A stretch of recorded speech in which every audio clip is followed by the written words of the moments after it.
We're on section number 111 this evening, divorce and marriage. Divorce and marriage. There's an awful lot to include here. We'll see if we can get through everything because there's a lot of extra information that comes from understanding the culture and custom of the times. And so we're going to get there.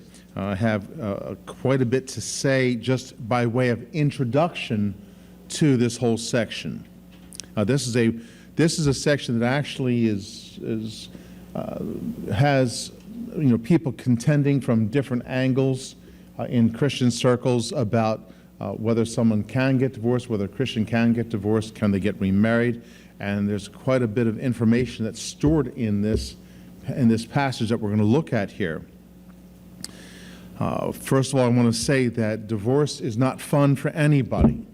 So it's something that no matter what stand anybody takes, whether somebody's been divorced or not, this is it's a thing that nobody really wishes that it should be here in society. Wish it wasn't around. Okay, but let's see what Jesus has to say about this. Okay, now there are various issues that the gospel writers do not record about Jesus' teaching. Does anybody remember anything about Jesus' teaching about addiction?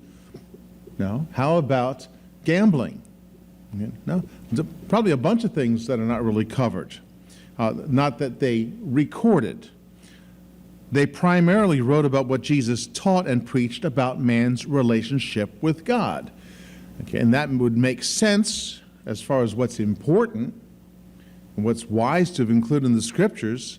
Somebody might think that, there's something wrong with the Scriptures, doesn't cover enough, and it's a shallow book. No, if you got the relationship with God correct, a lot of things will then follow. For instance, if you have in marriage proper love, if you have godly love, then divorce is not going to be an issue at all. And so what you do is you strengthen your character in marriage, in relationships, and then the other things will then have the tools to be able to work through it.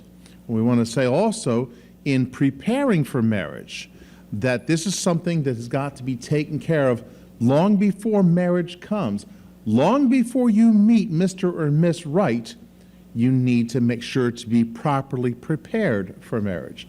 I was talking to the Christian school up there in Riverdale a couple of weeks ago, and I was talking about the issue of love, what love really was, and that's one of my favorite topics to teach on. I have a whole set of teachings that go with that, and one of the things I pointed out to the students was that when you want to be able to find a mate, you want to find somebody who is actively serving God.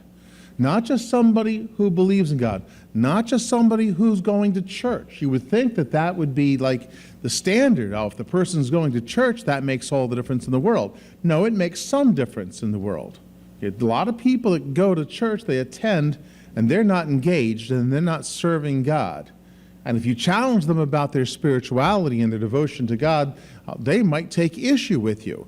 But I'll tell you this, that a person who has a right relationship with God will be serving Him also. And so I explained to the students, you find somebody who's serving God, because if they will serve God, if they're serving other people, then they will serve you also. However, those people who have that mastered, they know what to look for. They found out what was important in life, which was to serve others, and they're not going to be attracted to you if you're not serving God. In order to get that person that's going to be serving others, including you, you've got to be that person. You've got to be able to attract them. So long before you meet Mr. or Miss Right, you've got to actually have this kind of thing in order in life. Because you just don't get it overnight. This is something that comes from practice and that kind of strength that comes from that way. So the thing is not to be looking for Miss Right and Mr. Right. It is look to the Lord and say, what is my strength of character like? What is my service like? And so a lot of things could be avoided that way. So if you have a right relationship with God, which includes serving Him. However, such a major issue as marriage was included by inspiration as we read about it because the Pharisees brought the dispute amongst themselves over divorce to Jesus. Now, I'll be talking about that. This is where you have to get into the customs of the time and the culture and what was going on during Jesus' day, and there was a whole big dispute about this amongst the Pharisees. And so I'll talk about that as we get well into the study here. Well, in this teaching, we see Jesus' bottom line about this relationship between a man and a woman. That's what he gives you, is the bottom line, the gold standard. Not taking this relationship seriously is at the root of many failures and judgments all throughout the Bible. Let me give us a chance here. You don't have to go for a microphone. I'll just repeat it as you say it. Think of some of the things that happened in the Bible that were because of failures when it came to the marriage relationship or male-female relationships. Give me just one at a time. Go ahead, one. Samson and Delilah. Somebody else. David and Bathsheba. Somebody else. Think about some other ones. Absalom and Tamar. Oh, yeah, okay. Can we go for more? Solomon and everyone. Oh, I'm sorry, Amnon and, well, okay. Absalom did get burned in it too. Yeah, it was Amnon, the brother who was with Tamar. Okay. Although no good came of it from Absalom, for Absalom's sake. Yeah, go ahead. I think Esau and his wives, he saw what Jacob was doing and he just made everything worse by multiplying wives. Yeah, it was a grievance to his mother. Go ahead. Jezebel. Okay, what a lousy wife to have. Okay, go ahead. Well, in some ways, maybe Job's wife. She didn't really support him that greatly during his time of trial. Okay, yeah. We more think of like adulterous things, but sure, Job's wife, a not supportive wife. How about Herod and and the brother's wife and Salome. Yeah. All over the place, you see these problems that come up in the scriptures. Yeah, go ahead. Ananias and Sapphira agreeing with the wrong things. Okay, Ananias and Sapphira agreeing with the wrong things. You see, this is a very common thing. Now, one thing that I've always marveled at is that you can talk about sin in general, but adultery and sexual sins, they're like in a class by themselves. That's in a class by itself. You sort of lump all the other ones in together. But for some reason, adultery is like all on its own and separated. That's because I think of how big it is. So you can't read the Bible and not get a clear picture of this, as if we actually needed one from the Scriptures. You don't even need to go to the Scriptures, just our own experience. We know intuitively by our God-given conscience that the marriage relationship is sacrosanct. If that were not enough, the observation of practical experience in the world reinforces that. For example, those who live together before marriage are at greater risk for divorce, which is runs contrary to the popular assumption that it makes marriage stronger. Somehow they have this idea, well, why don't we test it out first before we actually try getting married and see how we get along together? And you would think that would do something. No, it actually weakens the relationship. And although they don't get divorced right away, within a year, you have higher divorce rates amongst people who do that. Also, the marriage act itself affects our brain chemistry for marital bonding. There are several things that are going on with our brain chemistry. It's not just bonding in general. Bonding in general will take place over time. You last long enough with one thing, you will bond to it, whether it's a person or a thing or a place, it doesn't matter. However, with the brain chemistry, there is a chemical activity that's going on that reinforces the marital bond, not just general bonding with them, but the actual idea of protectiveness and loyalty are affected by that.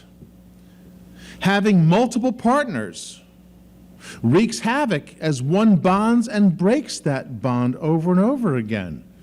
Because you're going through those same chemical bonding that takes place at that time, and you make the bond, you break the bond, you break the bond, you break the bond, and if you keep at it long enough, it can destroy your ability. I shouldn't say destroy. It can affect your ability to bond at all with somebody.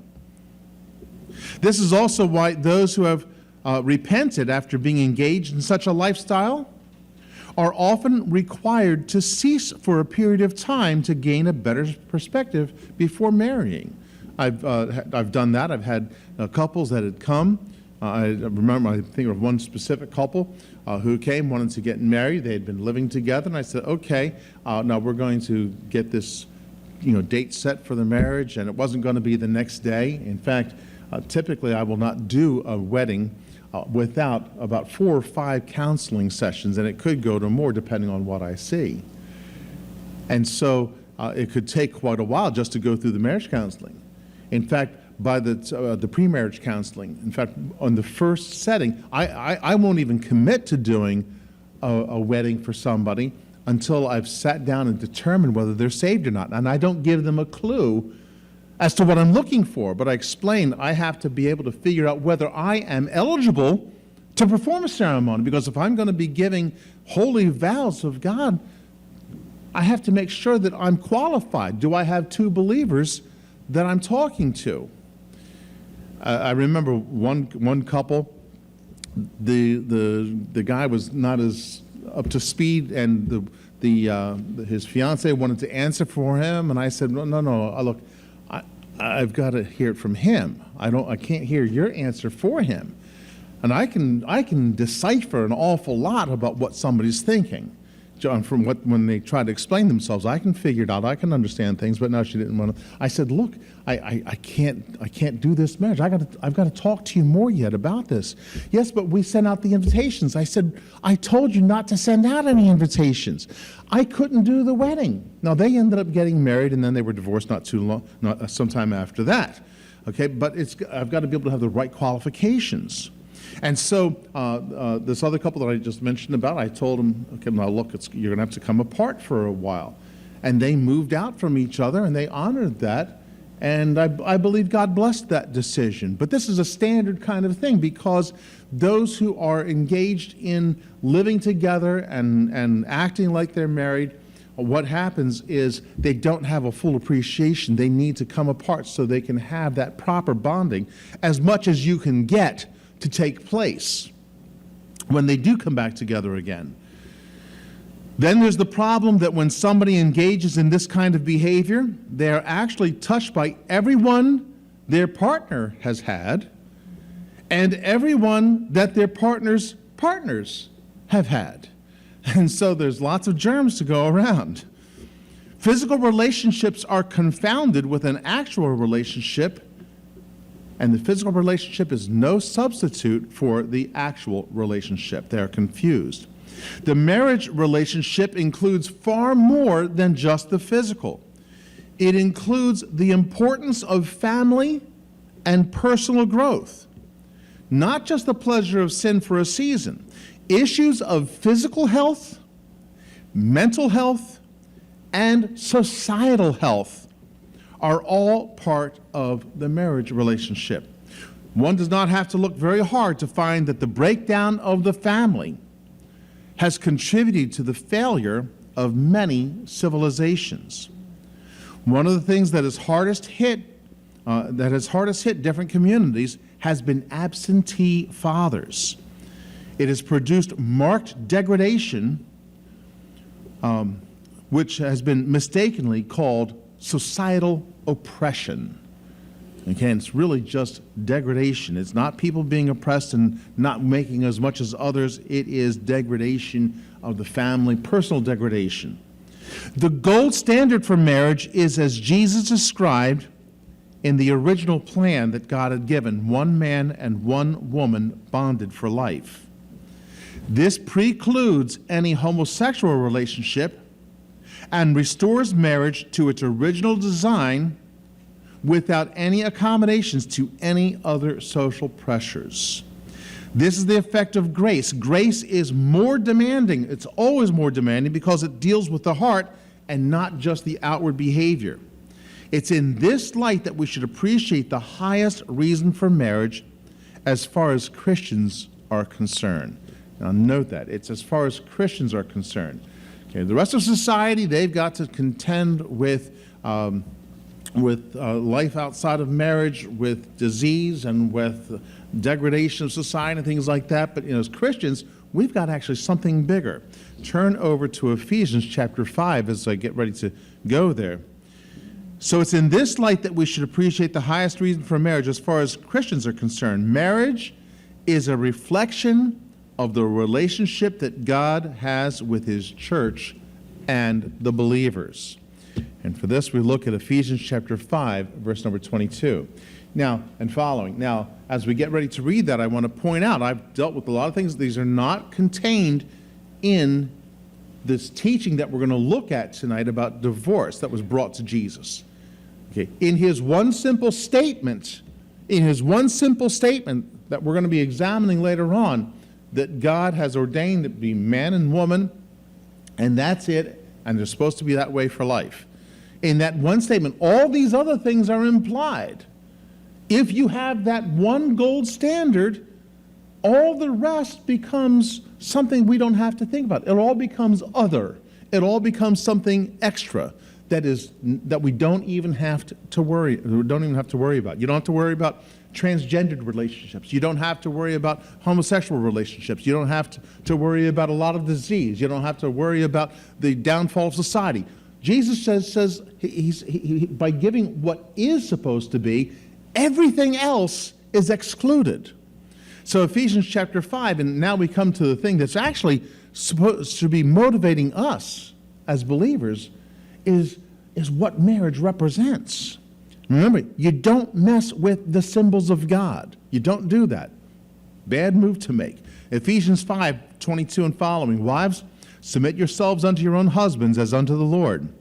For the husband is the head of the wife, even as Christ is the head of the church, and he is the Savior of the body. Okay, so this marriage relationship represents the relationship of Christ to the church. Verse 24, therefore, as the church is subject unto Christ, so let the wives be to their own husbands in everything. Husbands, love your wives, even as Christ also loved the church and gave himself for it. Now, this is an amazing pair of verses. They've got to be taken together, because this is where modern feminism comes in, and it talks about, what, you've got to obey your husbands and everything? Yeah, well, if you've got a husband that loves you, it's not going to be a problem. Okay? I do not say, when I want supper, Nancy, get me that supper. Okay? All I have to do is go like, I guess. He says, oh, and she loves me. She's gonna take that as a thing to do. Now, if I love her, I'm gonna say, how about if I make supper for you tonight? Okay?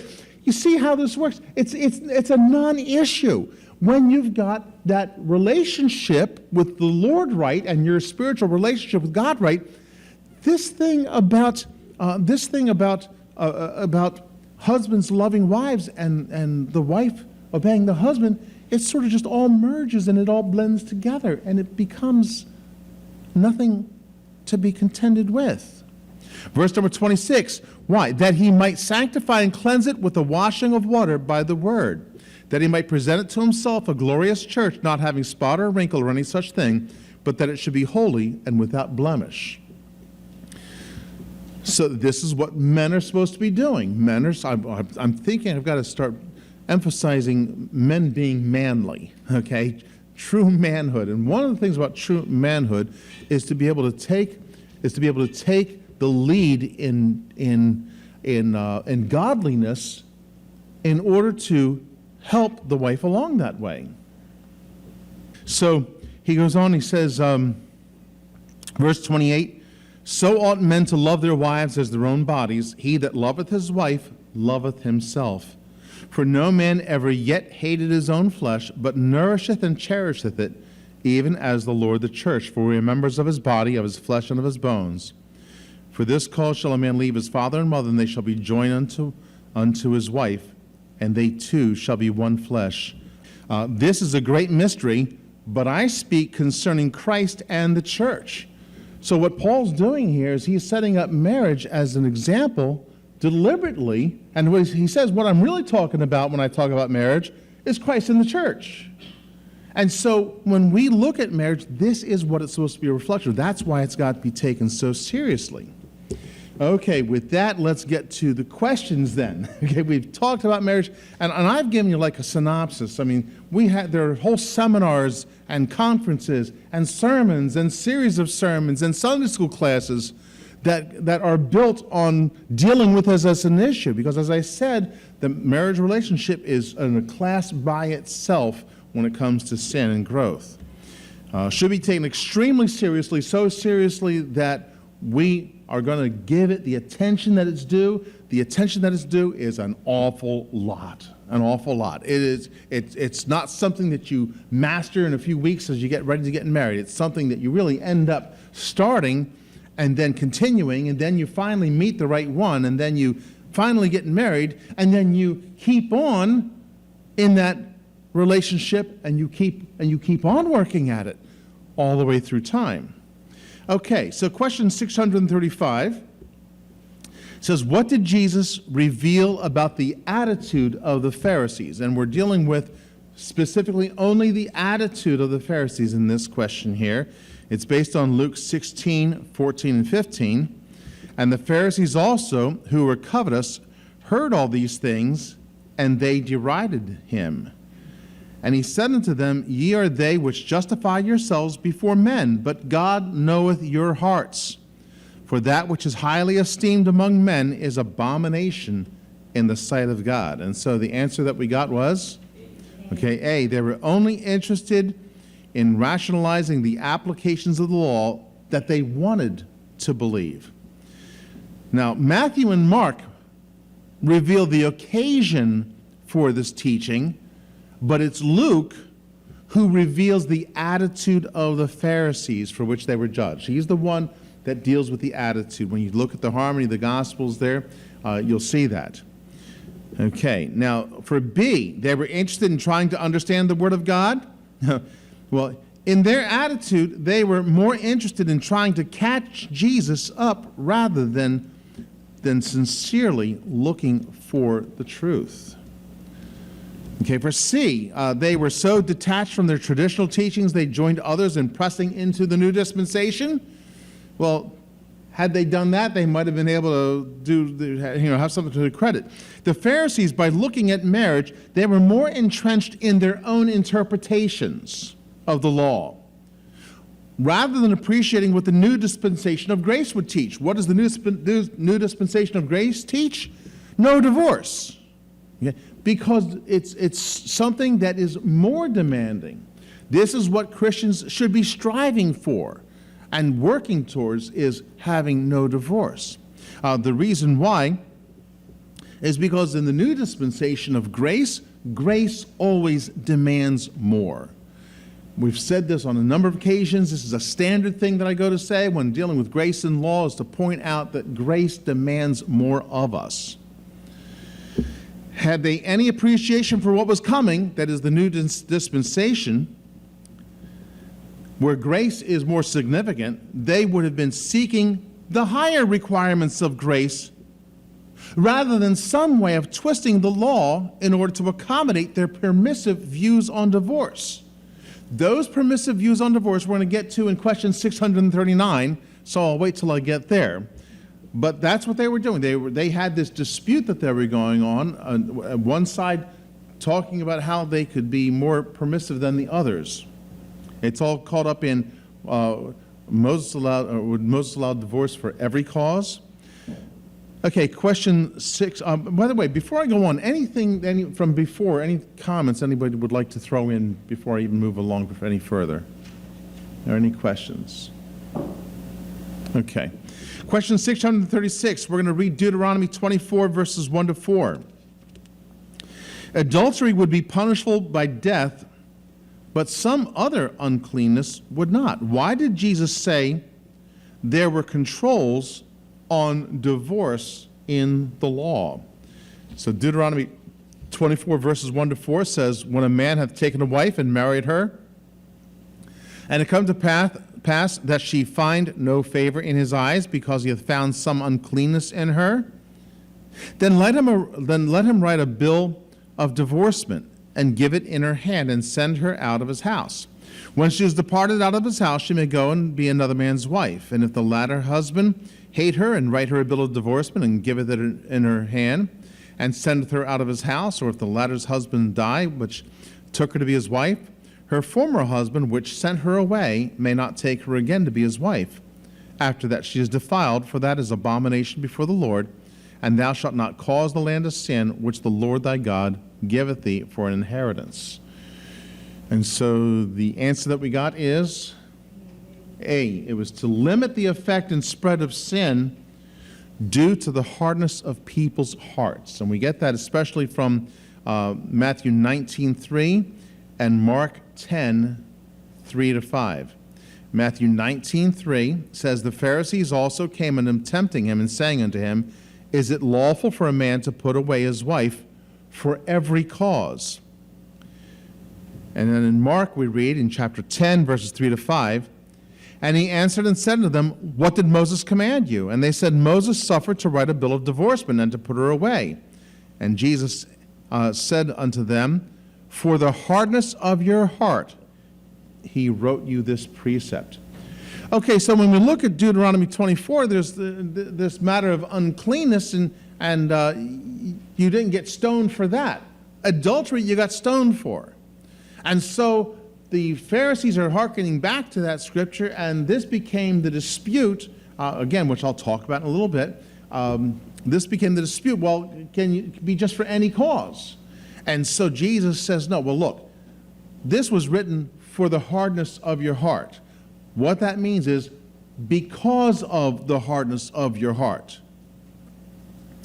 Let's look at B and C for just a moment. Okay, B, to make sure that people had a way out of an unhappy marriage. Is that why Moses did that? Is Jesus saying, oh, well, Moses was trying to give you a way out of an unhappy marriage? Or C, so that people would have a guide for having fairness in a divorce? Well, with both B and C, there's a mistake that people make by associating divorce with the issue of happiness. So B and C are a reflection of people dealing with happiness problems. Now, I never recommend that people stay in an unhappy marriage. Shock, what are you saying, Pastor? That means that you learn to change the quality of your marriage, not the partner in your marriage. You don't change the partner. What you do is you work at changing the quality. And it's not like, well, if you can't get that, then you settle for the change of the partner. No, you just change the quality of the marriage. Sometimes I'll say to people, hey, look, I don't want you to stay married to your husband. I want you to be married to a good husband. The trick is to change the husband, to get the husband to be the way he's supposed to be. Because some people say, I just can't see being married to this man. Well, no, don't be married to this man. Let's get the guy saved, and you be married to the new man, which is the old husband, but now he's the new man. And that's what you're doing. And it might be with issues of salvation, or it could be issues of sanctification and repentance and things like that. Okay? B and C both refer to people's sense of happiness. Happiness is not the objective in marriage. It's the blessing of marriage. It's the benefit of marriage. The objective of marriage is to have a home where you can exercise your love in the most special way possible, okay, by serving that partner.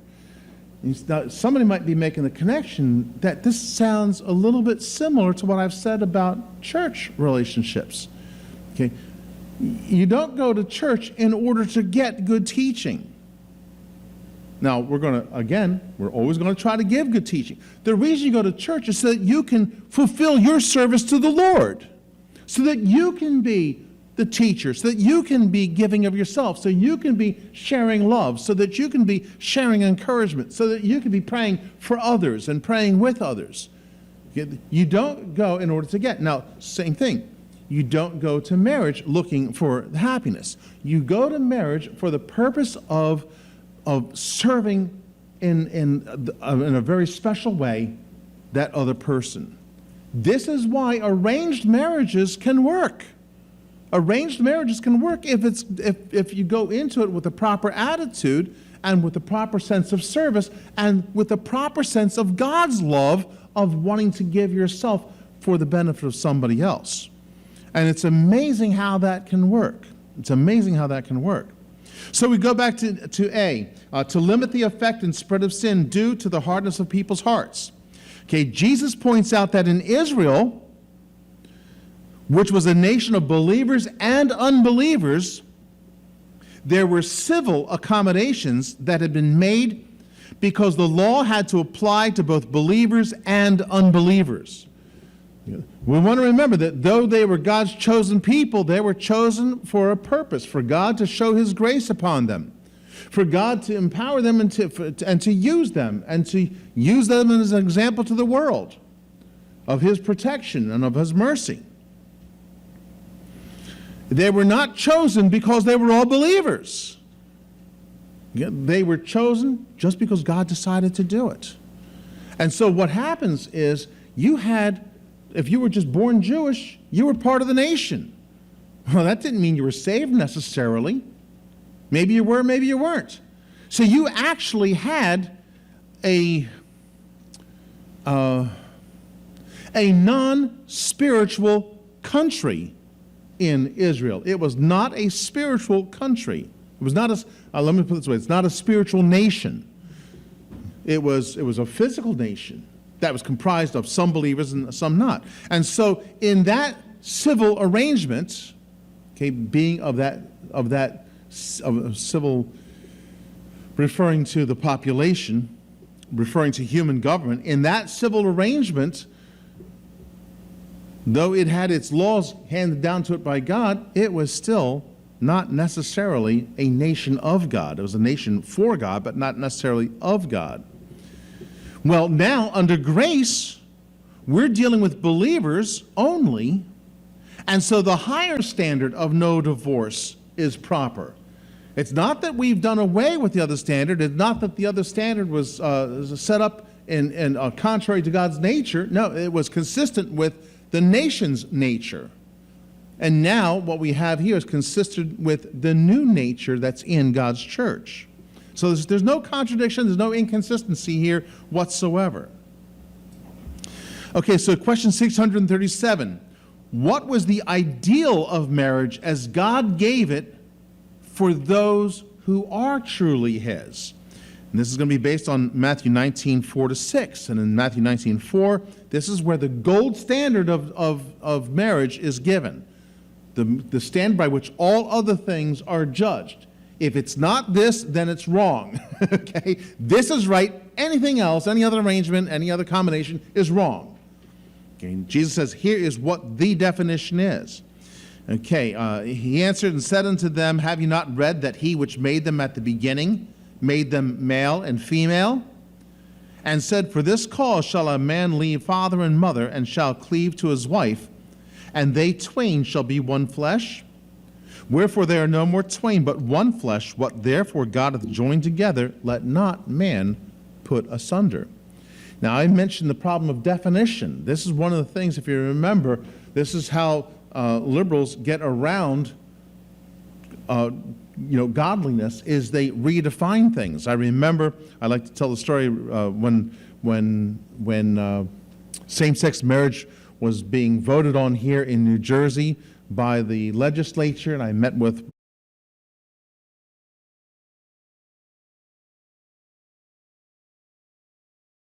and I thought I was going to have this big philosophical debate, and thought I was going to be real super challenged by this. I thought I got to be up on being able to debate this thing with him and try to convince him.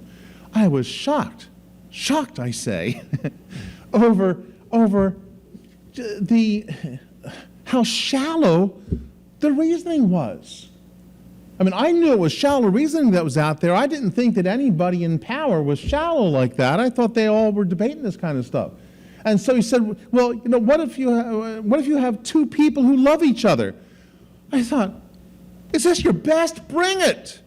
Okay? I said to him, okay, like brother and sister?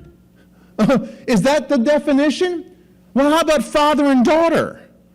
And he could see, I mean, that's the way the rest of the conversation went. And finally he said, well, I've got to be able to represent everybody.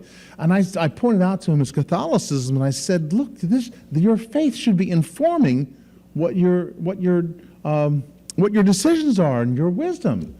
How can you do this? So it got passed. But what did they do? They just changed the definition. Well, that definition of same-sex marriage, and whether you want to make it transgendered marriage, whatever you want to make it, bestiality doesn't count. Okay, it's all not what this one definition is. That's why it's the gold standard. So A and C, two or more people who love each other and enter into a commitment for a period of time, or C, a person who enters into a relationship with him, herself. That's happened. Have you ever seen that one? Heard of that one? Somebody marrying themselves? Okay. An animal, they're talking about being able to be married to an animal. Or an object, that's happened also, where people have tried to marry a computer. If they can't find fulfillment in another person, well, A and C represent the modern view that marriage is a thing of convenience. If it's based on convenience, then when it becomes inconvenient, then it's thrown away. And of course, C also includes a reference to how the issue of convenience and happiness ultimately leads to a degradation. So B refers to God's standard of a woman and a man joined together for life. Okay.